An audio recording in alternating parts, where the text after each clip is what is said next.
Hi நண்பா, welcome to our channel love tips Tamil.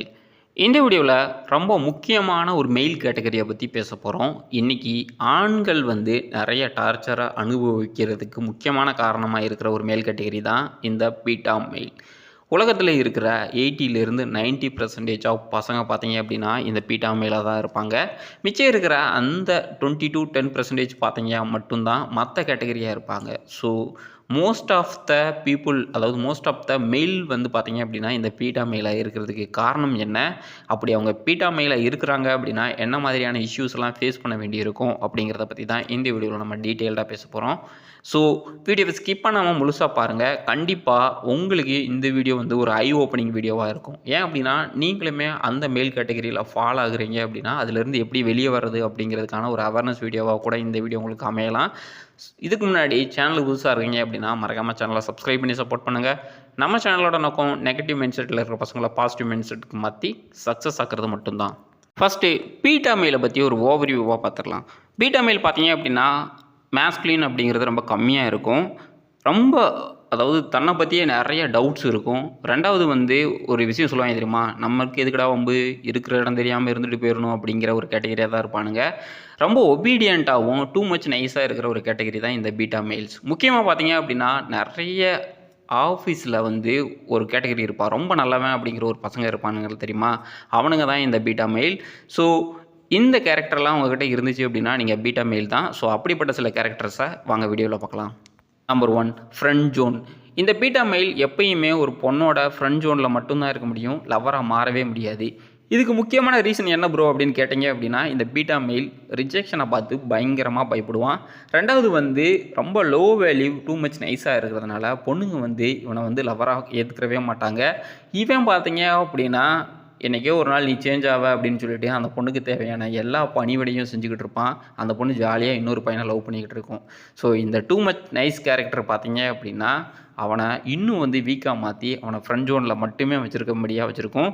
So நீங்களும் ஒரு பொண்ணோட ஃப்ரெண்ட் ஜோனில் ரொம்ப நாளாக இருக்கிறீங்க அப்படின்னா கண்டிப்பாக நீங்களும் ஒரு பீட்டா மெயில் தான். ஸோ நீங்கள் ரிஜெக்ஷனை பார்த்து பயப்படுறீங்க, முடிஞ்ச அளவுக்கு அந்த ஃப்ரெண்ட் ஜோனை விட்டு வெளியே வந்துட்டு ஒரு நல்ல பொண்ணை தேடுறது ரொம்ப நல்லது.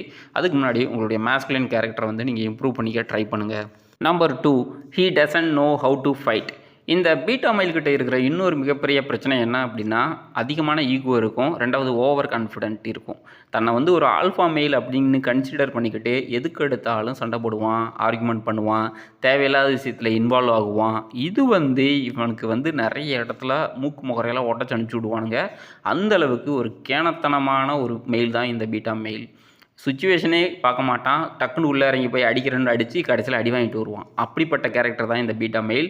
ஸோ சுச்சுவேஷன் அது நமக்கு ஃபேவராக இருக்கா இல்லையா அப்படிங்கிறத ஆல்ஃபா மெயிலோ சிக்மா மெயிலோ கரெக்டாக அப்சர்வ் பண்ணி இந்த இடத்துல அவனுடைய பிளானை எக்ஸிக்யூஷன் பண்ண முடியுமா முடியாதா அப்படிங்கிறத ப்ராப்பராக பண்ணிடுவானுங்க. ஆனால் அந்த பீட்டா மெயில் கண்மூடித்தனமாக இறங்கி அடி வாங்கிக்கிட்டு கடைசியில் நான் தான் கெத்து அப்படிங்கிறத மட்டும் விடவே மாட்டான். முக்கியமான ரீசன் என்ன அப்படின்னா தன்னோட ஃபெயிலியரை அக்செப்ட் பண்ணாததே இவனை தொடர்ந்து பீட்டா மெயிலாக வச்சுருக்கோம். ஸோ நீங்களும் இதை பண்ணிகிட்டு இருக்கீங்க அப்படின்னா இன்றைக்கே ஸ்டாப் பண்ணுங்கள். Number 3, he waste his time in virtual world. இவனுக்கு ரியல் லைஃப்பில் ஜெயிக்கிறது அப்படிங்கிறதே இவனுக்கு ஒரு பயமாக இருக்கும். இவனால் ஜெயிக்கவே முடியாது அப்படிங்கிறதுல அவன் ரொம்ப கான்ஃபிடென்ட்டாக இருப்பான். இதனாலேயே பார்த்தீங்க அப்படின்னா விர்ச்சுவல் கேம்ஸில் நிறைய விளையாண்டு அதில் ஜெயிச்சு இவனுடைய டோபமைன் லெவல் ஹிட் அடித்து அதில் ஹாப்பி ஆயிடுவான். அதுக்கப்புறம் இந்த சோசியல் மீடியாஸில் பார்த்தீங்க அப்படின்னா தன்னை ஒரு பெரிய புளுத்தி அப்படிங்கிற மாதிரி காட்டிக்கிடுவான். ஆனால் நேரடியாக ஒரு பொண்ணுக்கிட்ட பேசணும் அப்படின்னா அவனுக்கு கை கால் ஓத்தரும் வேர்க்கும். ஸோ இந்த மாதிரி விர்ச்சுவலாக இருக்கிற ஒரு வேர்ல்டில் தன்னை ஒரு பெரிய ஆள் அப்படிங்கிற மாதிரியான ஒரு நினைப்பு இவனுக்கு எப்பயுமே இருந்துக்கிட்டு இருக்கும். இதனாலேயே நிறைய ரீல்ஸ் பார்ப்பான், நிறைய பொண்ணுங்க ஆடுறது தேவையில்லாத ரீல்ஸ்லாம் பார்த்து டைம் வேஸ்ட் பண்ணி அதன் மூலயமா கிடைக்கிற இந்த டோபமைன் ஹிட்டை வச்சு ஹாப்பி ஆகிட்டு இருப்பானே தவிர ரியல் லைஃப்பில் இறங்கி ஒரு நாளும் இவன் ஜெயிக்கணும் அப்படின்னு நினைக்க மாட்டான். Number 4, physical relationship. ஒரு பொண்ணு கூட இவனால் ஃபிசிக்கல் ரிலேஷன்ஷிப்பாக லீட் பண்ணுறது அப்படிங்கிறது கொஞ்சம் டிஃபிகல்ட்டாக இருக்கும். ஏன் அப்படின்னா இவனுடைய இந்த சிம்ப் ஆட்டிடியூட் தான். ரெண்டாவது பார்த்தீங்க அப்படின்னா பொண்ணுங்களுக்கு அவங்களுக்கு பிடிச்ச மாதிரியே நடந்துக்கிறணும் அப்படின்னு சொல்லிட்டு இவனுடைய மேஸ்குலினிட்டியை ஜீரோ பண்ணி வச்சுருப்பான். அது பார்த்தீங்க அப்படின்னா பொண்ணுங்களுக்கு பிடிக்கவே பிடிக்காது. அதனாலேயே நிறைய பேர் இன்றைக்கி கல்யாணம் ஆகி கூட ஃபிசிக்கல் ரிலேஷன்ஷிப்பில் ஈடுபட முடியாததுக்கு முக்கியமான காரணமாக இருக்கலாம். ஸோ திரும்ப நான் சொல்கிற விஷயம் என்ன அப்படின்னா ப்ராப்பராக ஜிம்மு போங்க, கரெக்டாக உங்களுடைய பாடியை ஃபிட்னஸை மெயின்டைன் பண்ணுங்கள், ஒரு மென்னுக்கு தேவையான குவாலிட்டி குவாலிட்டியை இம்ப்ரூவ் பண்ணுங்கள். அதை விட்டுட்டு இந்த ஃபெமினன் கேரக்டரில் போய் இன்ஃப்ளூயன்ஸ் ஆகி உங்களுடைய லைஃப்பை தொலைச்சிடாதீங்க. So most of the beta male பார்த்தீங்க அப்படின்னா இந்த ஃபெமினன் கேரக்டர் வந்து ரொம்ப அதிகமாக இருக்கிறதுனால பொண்ணுங்களுக்கு பிடிக்கவே பிடிக்காது. அவுட் ஆஃப் அந்த 4 சவருக்கு வெளியவே இவனை ரொம்ப மரியாதை இல்லாமல் தான் நடத்துவாங்க. சவருக்குள்ளே போகும்பொழுது இவனை வந்து ஒரு ஆளாகவே மதிக்க மாட்டாங்க. ஸோ அதனால தான் சொல்கிறேன், முடிஞ்ச அளவுக்கு ஒரு லீட் பண்ணுற ஒரு குவாலிட்டியை இம்ப்ரூவ் பண்ணுங்கள். அப்படி இல்லை அப்படின்னா நீங்கள் என்ன தான் அழகான பொண்டாட்டி கிடைக்கலாம், அழகான லவர் கிடைக்கலாம், உங்களால் பார்க்க மட்டும்தான் முடியும். இதை வந்து கொஞ்சம் நிறைய பேர் தப்பாக இன்ஃப்ளூயன்ஸ் பண்ணிகிட்டு இருப்பாங்க. இல்லை நான் தப்பாக சொல்கிற மாதிரி தெரியும். ஆனால் இதுதான் ரியாலிட்டி. இன்றைக்கி லைஃபு அப்படிங்கிறது, இன்றைக்கி சொசைட்டி அப்படிங்கிறது ரொம்ப சேஞ்ச் ஆகிக்கிட்டு இருக்குது. அதுக்கு நீ இம்ப்ரூவ் ஆகலை அப்படின்னா கண்டிப்பாக அடிபட்டு செத்துருவேன். Number 6, he avoid leadership skill. ஏன் அப்படின்னா இவனுக்கு எப்பயுமே ஒரு பயம் இருக்கும். அதாவது எங்கே நம்ம லீடர் ஆகிட்டோம் அப்படின்னா எவனும் நம்ம பேச்சை கேட்க மாட்டானோ அப்படிங்கிற ஒரு பயம் இருக்கும். ரெண்டாவது வந்து இவன்கிட்ட அந்த குவாலிட்டி இருக்காது. அதனாலேயே எதையாவது ஒரு சாக்கு சொல்லுவான். இல்லைப்பா அது இவங்க போய் லீடர் ஆனோம் அப்படின்னா தேவையில்லாமல் தலைவலி வரும் அப்படின்வான். ரெண்டாவது வந்து டைம் வேஸ்ட்டு அப்படின்னு சொல்லுவான். ரெண்டாவது வந்து இவனுக்கு லீடர்ஷிப் ஆகிறதுக்கு முக்கியமாக ஏன் அந்த குவாலிட்டி வரமாட்டுது அப்படின்னா அடுத்தவனை பார்த்து பொறாமப்படுவான். அடுத்தவன் வந்து லேசாக முன்னேறினாலும் அதை எப்படி முன்னேறலாம் அப்படின்னு சொல்லிட்டு அவனை பற்றி போட்டு கொடுக்க ஆரம்பிப்பான். ஸோ இப்படி ஒரு குவாலிட்டி ஒருத்தங்கிட்ட இருக்குது அப்படின்னா அவன் கடைசி வரைக்கும் முன்னேறவே முடியாது. ஏன் அப்படின்னா இது வந்து ஃபெமினன் கேரக்டர். ஸோ இந்த கேரக்டர் உங்கள்கிட்ட இருந்துச்சு அப்படின்னா நீ ஒரு காலத்துக்கு முன்னேறவே முடியாது. உன்னுடைய லைஃபு, உன்னுடைய கோலு, உன்னுடைய விஷனை நோக்கி நீ நடக்கிற அப்படின்னா அன்னைக்கு மட்டும்தான் முன்னேறுவே தவிர அடுத்தவனோட லைஃபையோ இல்லை அடுத்தவனோடைய குண்டியை பார்த்தீங்க அப்படின்னா கடைசி வரைக்கும் அவனை பார்த்துக்கிட்டே தான் இருக்க வேண்டியிருக்கும். அவன் முன்னாடி போய்கிட்டே இருப்பான், நீ பின்னாடி அவனை பார்த்துக்கிட்டே போய்கிட்டு இருக்க வேண்டியிருக்கும். ஸோ முடிஞ்ச அளவுக்கு உன்னுடைய கோல், உன்னுடைய விஷனில் நீங்கள் தெளிவாக இருங்க. அதை நோக்கி நடக்க ஆரம்பிங்க. அதில் நிறைய கஷ்டம் வந்தாலும் பரவாயில்ல. ஒரு நாள் வந்து கண்டிப்பாக உங்களுடைய மேன்லினஸ் அதிகமாகும். அன்றைக்கி இந்த சொசைட்டியை நீ சொல்கிறத கேட்க ஆரம்பிக்கும். Number 6, too much of nice. இந்த டூ மச் நைஸ் அப்படிங்கிறது விஷப்பாட்டில் கையில் வச்சு சுற்றுறதுக்கு ஈக்குவலான ஒரு விஷயம். ஏன் அப்படின்னா எந்த இடத்துல நீ நைஸாக இருக்கணும், எந்த இடத்துல கைண்டாக இருக்கணும், அந்த இடத்துல மட்டும்தான் நீ நைஸாகவும் கைண்டாகவும் இருக்கணும். எல்லா இடத்துலையும், அதாவது ஆஃபீஸில் பொண்டாட்டிக்கிட்ட எல்லாத்துக்கிட்டையும் நைஸாக இருந்த அப்படின்னா உன்னை கேன பையன்னு சொல்லிட்டு எல்லா ஒர்க்கையும் உன் மேலே தட்டுவான். ரெண்டாவது உங்கள் ஒய்ஃப் உன்னை மதிக்காது. நீ என்னெல்லாம் சொல்கிறியோ அதுக்கு ஆப்போசிட்டாக ரியாக்ட் பண்ண ஆரம்பிக்கும். ரெண்டாவது உன்னை ஆளாகவே மதிக்கலை அப்படின்னா நீ வந்துட்டு உனக்கு ஒரு ஃபீல் ஆக ஆரம்பிக்கும், என்னடா இது லைஃப் அப்படின்னு சொல்லிட்டு. அதுக்கு காரணம் என்ன அப்படின்னா அந்த too much of nice character.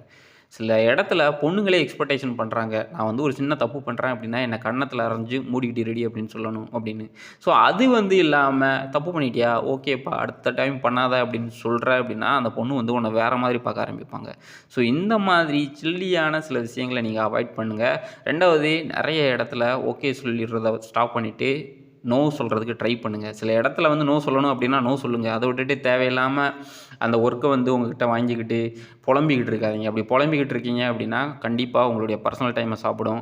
உங்களால் டெய்லி ரொட்டீனுக்கே வந்து ஸ்ட்ரகிள் பண்ண ஆரம்பிச்சிருவீங்க. ஸோ இந்த மாதிரியாக தான் நிறைய பீட்டா மேல்ஸ் வந்துக்கிட்டு ஆஃபீஸில் அடிமையாக ஒர்க் பண்ணிக்கிட்டு இருப்பாங்க. அதுக்காக உங்களை வேலையை விட்டுட்டு வாங்க அப்படின்னு சொல்லலை. என்ன வேலை உனக்கு கொடுத்துருக்கோ அதை மட்டும் பண்ணு. அடுத்த வேலையை எடுத்து நீ பண்ணாத. முக்கியமாக நீ பண்ணுற ஒர்க்குக்கு ரெகக்னைஸ் ஆகலை அப்படின்னா உன்னுடைய ஸ்கில்லை இம்ப்ரூவ் பண்ணி அடுத்த ஆஃபீஸுக்கு போகணும் அப்படின்னு ட்ரை பண்ணு. ஆஃபீஸ் பாலிடிக்ஸ் அப்படிங்கிறது நார்மலான விஷயம். அதை ப்ளேம் பண்ணிக்கிட்டு இருந்தால் ஒரு நாள் நீ ஜெயிக்க முடியாது.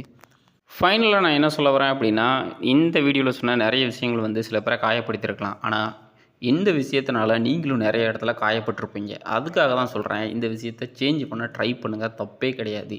நிறைய பேர் வந்து சொல்லுவான், இல்லை மச்சி நீ தான் கரெக்டு, உன்னை வந்து அவன் ஏமாத்துறான் அப்படிங்கிறது மீனிங். ஸோ உன்னுடைய லைஃப்பை நீ வாழாமல் அடுத்தவனுக்காக நீ வாழ்ந்துக்கிட்டு இருந்திருப்ப. ஸோ அதை ஸ்டாப் பண்ணிவிட்டு உருப்படியாக வாழ்கிறதுக்கு ட்ரை பண்ணு அப்படிங்கிறத தான் நான் இந்த வீடியோவில் சொல்லியிருக்கேன். ஸோ முடிஞ்ச அளவுக்கு அடுத்தவன் என்ன நினைக்கிறான், அடுத்தவனுக்காக பண்ணணும் அப்படிங்கிறத ஸ்டாப் பண்ணிவிட்டு ஃபஸ்ட்டு நீ உனக்கு பண்ணி முடிச்சுட்டு மிச்சம் மீதி ஏதாவது இருந்துச்சு அப்படின்னா அடுத்தவனுக்கு பண்ணு, தப்பே கிடையாது. ஆனால் உனக்கு வந்து நீ பண்ணிக்கிறாமல் அடுத்தவனை நீ முன்னேற்றணும் அப்படின்னு நினைக்கிற அப்படின்னா கண்டிப்பாக உன்னை மிதிச்சுட்டு அவன் மேலே போகிறதுக்கு யோசிக்கவே மாட்டான். மிதி வாங்கிறதுக்கான சக்தியாவது உங்கள்கிட்ட இருக்கணும்ல. ஸோ அதுக்காக தான் சொல்கிறேன், ஃபஸ்ட்டு உன்னை செல்ஃப் கேர் பண்ணு, ப்ராப்பராக ஜிம்மு போ, நல்லா ஒர்க் அவுட் பண்ணு, மேன்லியாக இருக்க ட்ரை பண்ணு, ப்ராப்பராக ட்ரெஸ்ஸிங் சென்ஸ் பண்ணு, சில இடங்களில் நோ சொல்லு. உனக்கு தேவையான விஷயம் கிடைக்கல அப்படின்னா அதுக்கு ஏற்ற மாதிரி நீ ரியாக்ட் பண்ணு. அதுக்கேற்ற மாதிரி உன்னை இம்ப்ரூவ் பண்ணிவிட்டு வேறு வேலை தேடு, மணியை அதிகமாக சம்பாதிக்கிறதுக்கு ட்ரை பண்ணு. இதுதான் என்னோடய ரெக்வஸ்ட். வீடியோ கொஞ்சம் லென்த்தாக இருக்கலாம், ஆனால் கண்டிப்பாக இந்த வீடியோ உங்களுக்கு யூஸ்ஃபுல்லாக இருக்கும் அப்படின்னு நான் நம்புகிறேன். அப்படி யூஸ்ஃபுல்லாக இருந்துச்சு அப்படின்னா மறக்காமல் வீடியோவை லைக் அண்ட் ஷேர் பண்ணுங்கள். இல்லை பாஸ் இது வந்து ஒரு மொக்கையான வீடியோ அப்படின்னா தாராளமாக டிஸ்லைக் பண்ணிவிட்டு போயிட்டே இருக்கலாம். ஓகே, இந்த மாதிரியான யூஸ்ஃபுல்லான கண்டென்ட்டுக்கு நம்ம சேனலை தொடர்ந்து சப்ஸ்கிரைப் பண்ணி வச்சுக்கோங்க. தேங்க்யூ ஃபார் வாட்சிங்.